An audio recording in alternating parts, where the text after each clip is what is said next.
All right, guys. So we're going to start in China today. Today is the 29th of September, 2020. And with China, we're going to be talking about the most populated country in the world, or one of the most populated, depending on them and India.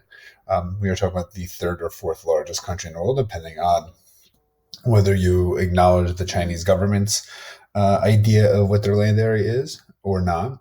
If you do, they're the third. If not, they're the fourth behind the United States. Um, so as you can see, the most recognizable probably feature of China, the one that we all know about, and that's the Great Wall of China. You can see it in the background of that photo. I like to take that picture. Let's dispel the one myth that inevitably always gets brought up every year. You cannot see the Great Wall of China from space at all. Sorry. Um, there are very few man-made objects you can see from space, and the Great Wall is not one of them. When you look at it, it's very, very long, but it's not very big, if that makes sense, right? It's not incredibly tall. It's not incredibly wide. It does not appear visible to astronauts up on the International Space Station or anyone orbiting. So for the do now, we already covered that, and that's something you would have obviously done before you got to these notes, and that is what are some of the geographic features and facts that you know about China. Uh, you might have known that it is near Japan or the Koreas or India. You might have known it's near Russia. You might have known that it's in Asia. You might have known that it's very near and shares a coastline on the Pacific Ocean, has a coastline on the Pacific Ocean, excuse me. You may have known its capital is Beijing. You might have heard of some of the cities in China, such as Shanghai or Hong Kong. You may have known all these. You may not know of any of these things, right? And that's okay. That's why we have class, and so we're going to learn about that. And to learn that, we're going to have two key terms. The first one is climate. Right. Climate is the normal weather pattern in an area over a long period of time.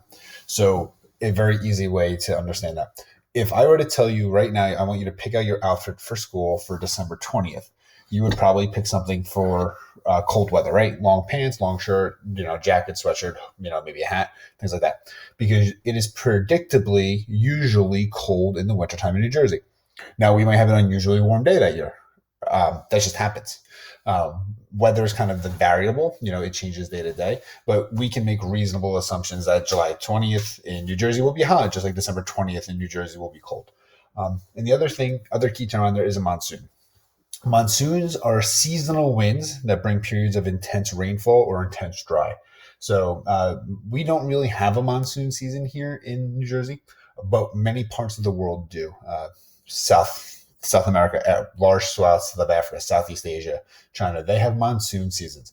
You could reasonably predict in some parts of the world that for about 4 months, you'll see very little to no rain. And then for maybe the next 4 months, you'll see extraordinarily high amounts of rain. Maybe daily rain even, where it may not be, a torrential downpour every day, but there is rain every day. And monsoons or, these kind of persistent winds that carry that type of weather in are the reason for it. All right. So what do we know about China with Chinese geography? It is, you can see it obviously right here, green country, right? Not that earth shattering or breaking. That is, China is located in Eastern Asia. Its capital is Beijing.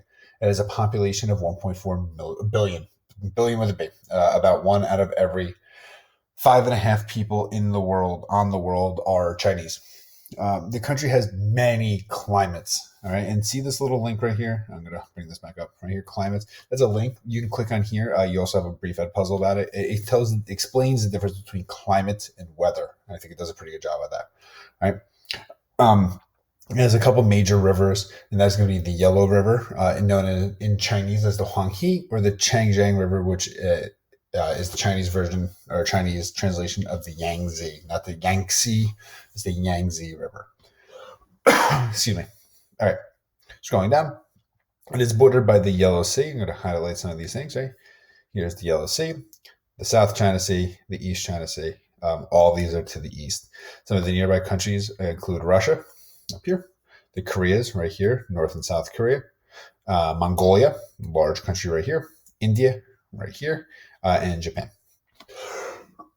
Sorry, guys, a little tickle in my throat. All right. Parts of the Himalayan mountains, which are right here, are in Western China. This country, kind of where the I bar cursor is, that's Nepal. The mountain of Mount Everest, the tallest mountain in the world, is on the border between China and Mount Everest, or China and Nepal, excuse me. If you climb Mount Everest, you are almost undoubtedly coming up the Nepalese side. Just a little piece of information. right? And then you have the Gobi Desert, one of the driest deserts in the world, and it's up here in north central China, also into Mongolia. Now, you might have noticed that there are two different colored parts of China, here and here. All right, I'm going to explain what these are. This very light, bright green area is known as Tibet. Tibet was captured by the Chinese in the 1940s. It was an independent country, and there is still today a free, independent Tibet movement. The Chinese do control it, though. Some people do not recognize China's control over Tibet, meaning that is disputed land. If you factor that in, China's the third largest country, like I said. If you don't, which I don't, it is the fourth largest country. The other right here has been in the news a lot lately, and that's Taiwan. Taiwan is an island nation. It is pretty universally considered to be an independent country. However, the United States government does, when it deals with China, it does recognize what is known as the One China policy, meaning that mainland China, big dark green China, and Taiwan right here, brighter island China, are one country. Though, Taiwan has its own government, its own flag. It's a very complex issue. So not to gloss over it, just acknowledging it and moving on. Here's a map of China. You'll be able to look at this. You can see its neighboring countries, starting with Mongolia directly above it, and then Russia, the Stan countries, Kazakhstan, Kyrgyzstan, Tajikistan, Uzbekistan. This is Pakistan right here. Here's India, Nepal, the country of Bhutan, which it does not actually border with China. North Korea, South Korea. All right, here's Taiwan. All right, nothing crazy. And here's a topographical map. The darker the area, the higher the plateau or higher the peaks. You can see the Himalaya Mountains down here. And you can see Mount Everest right here. All right, here is China from space. You can see quite clearly the Himalaya Mountains. You can quite see clearly the Gobi Desert. All right. All right, so for the classwork, this is the Google form. You can go ahead and fill that in. And just as a closing, as you deal with it, make sure that by, I would say, like Thursday, probably Thursday, you have a real strong grasp of Chinese geography. All right, guys, so that's it. Answered a couple questions. Do watch the other short video before you get to work about climate and weather. And if you have any questions, as always, send me an email, drop me a comment, and I'll be there to help you guys out. All right, thanks so much.